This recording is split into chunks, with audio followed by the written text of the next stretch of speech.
Good morning. It's Tuesday, June 10th. I'm Phil Streible, Chief Market Strategist at Blue Line Futures. So I think that the extensive amount of fishing has caught up to me, and I have to have surgery done on my hand. So I might not be able to do a video here tomorrow. So we'll see. It's a simple procedure in the ring finger to remove a few things, but very difficult to position cameras, get things going, type up some outline as far as what I want to talk about here in these videos on a day-to-day basis. So might have to scale back tomorrow and then just pick it back up at the end of the week here. So we'll see how it goes here. So I do have surgery this afternoon.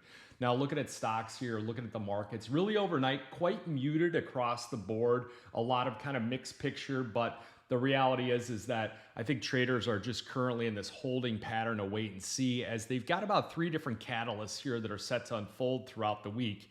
You know, today you have US and China. They're entering their second day of trade talks here in London. The main goal is to reach an agreement on the exports of essential technology, industrial goods, while further preventing the escalation of the trade war. So these discussions are aim to reestablish the terms that were made of the agreement in Geneva last month, with the key points of the focus on China permitting more rare earth shipments to the US and the US lifting some of those recent restrictions on specific goods. So the financial markets, they're really closely monitoring the outcome of these talks. I think a favorable outcome could interpret it as a rollback on US technology controls, and the US is looking to establish bilateral deals with many different countries. So on the US equities, that kind of key level of resistance on the S&P, right at that 60.34 on up to about the 60.40 mark, the low being 59.91, and the S&P last at about 60.14.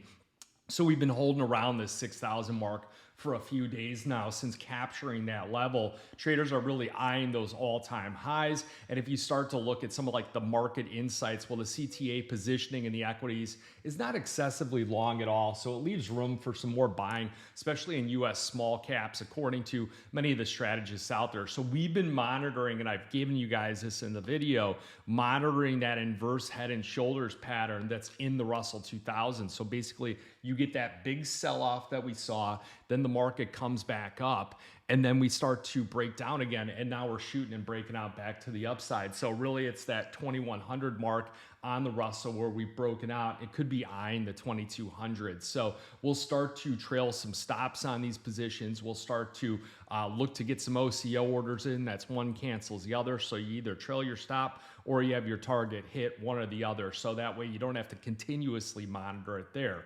So we are additionally going to have those CPI numbers due out tomorrow, and it'll kind of give you a little bit more of an impact as we get farther down with the economic data and we have tariffs in place. We can see how the tariffs are specifically impacting some of the markets and some of the inflation data, because when you get the announcement, they're not actually impacted, and the market tends to overshoot in one direction or the other. Now, as the market is able to grasp on what specific sectors are impacted by the tariffs, how it affects different areas of inflation, now we can get markets kind of coming in with the right sizing of where futures are shifting to.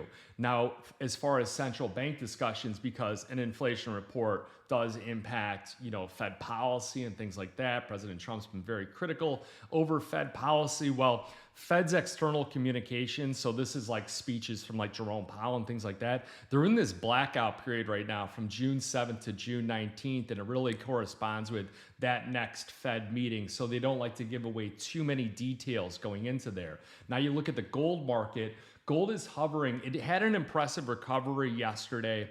The problem that I still see on the charts are those three kind of lower highs. Yes, it's a bullish bull flag pattern here, but you've seen some periods of weakness where the dollar's selling off and the gold market's selling off.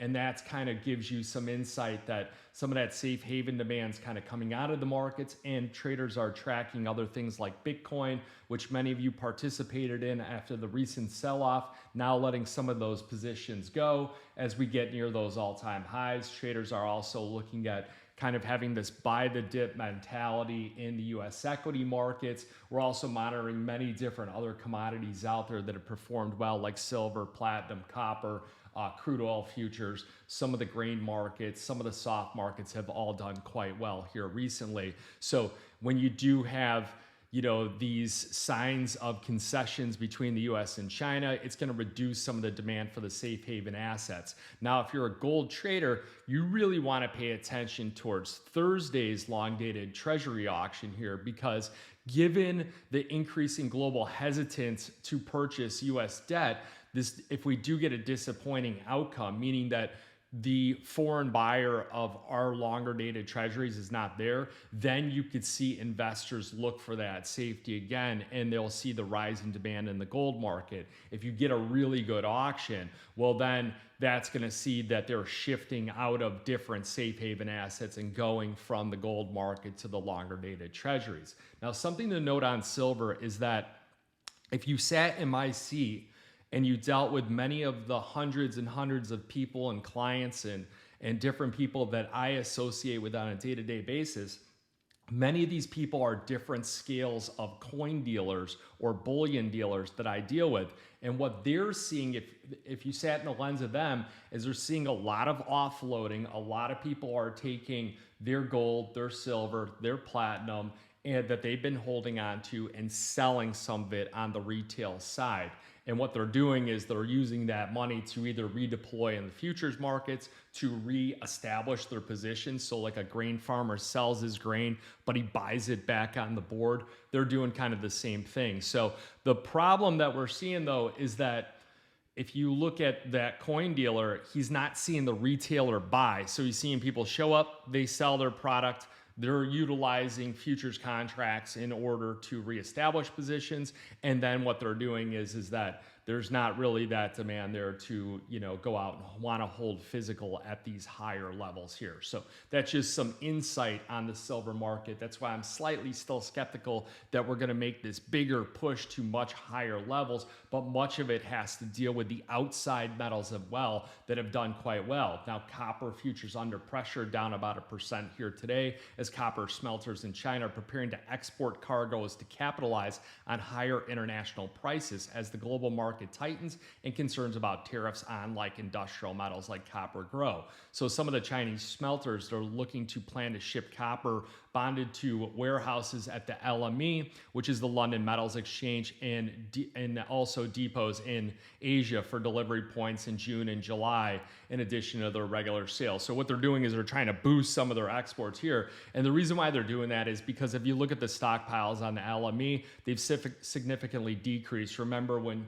Trump came into office, there was these massive shipments. Copper was the one that was the first one to take off. As an end user is concerned about the potential for tariffs and the ability to get copper and physical things at their stated normal price, what they were doing was they were buying and they were hoarding, and they drained the LME's stockpiles. So now what's happening is you're seeing a premium over there because of the lower amounts, and China's trying to take advantage of mining and smelting and bring it there. So basically normalizing some of the supply that's out there at the moment. So you have copper futures settling back down just a bit here at the moment.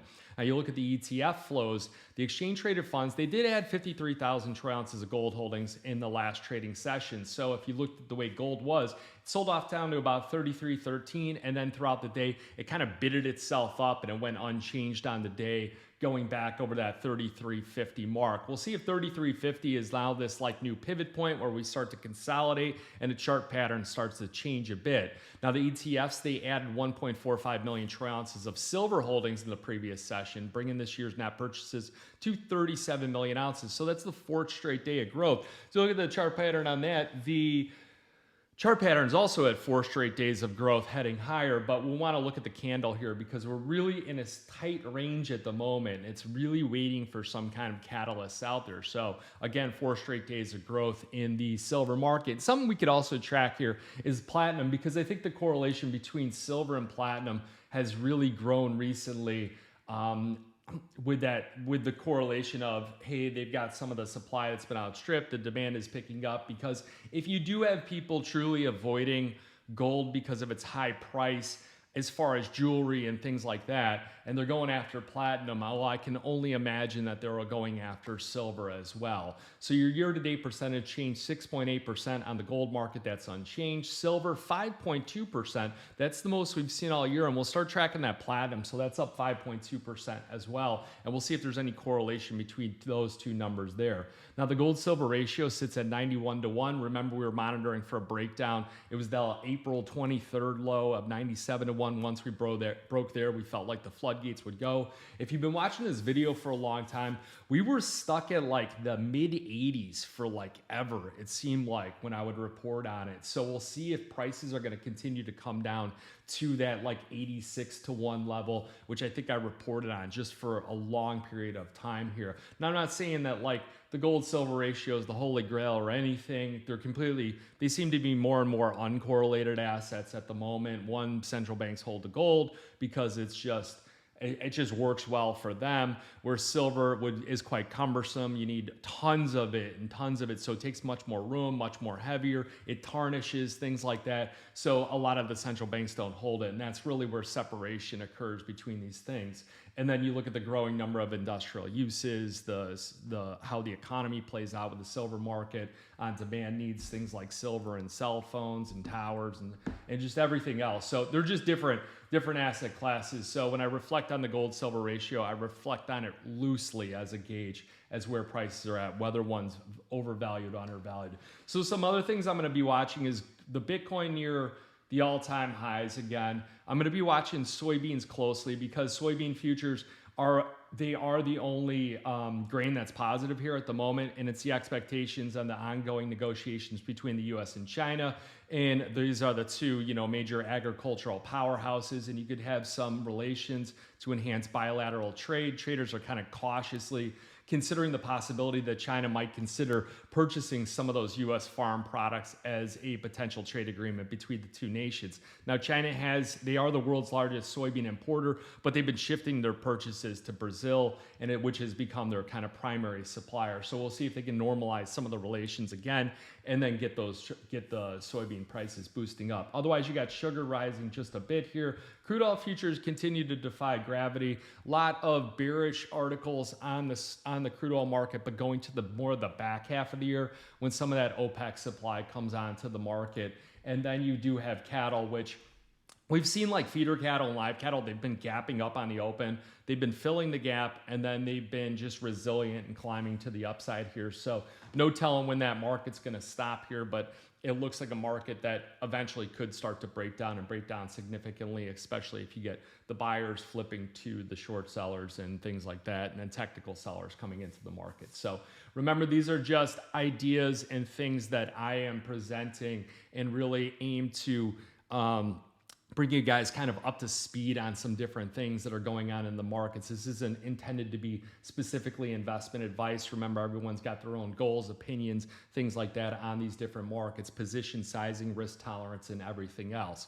If you got any questions on futures trading, you could always send an email to info@bluelinefutures.com. You could register from our research. We've got a lot of great content here in some of the links below, like the chart pack and things like that we send out on a day-to-day basis here, updating some things. And then also, if you get the tactical macro, or the tactical ranges here, that comes in the Metals Edge. That gives you a lot of good levels here as far as possibilities for ideas for entries and exits on the markets. And it's all volatility adjusted, so it doesn't take in a specific technical levels you draw on a chart. It's just where volatility has surged and a volume profile has hung out at these different levels. So if you guys got any questions, again, info@bluelinefutures.com. And remember, futures and option trading, it does involve risk of loss, and it may not be suitable to all investors. Good luck, good trading.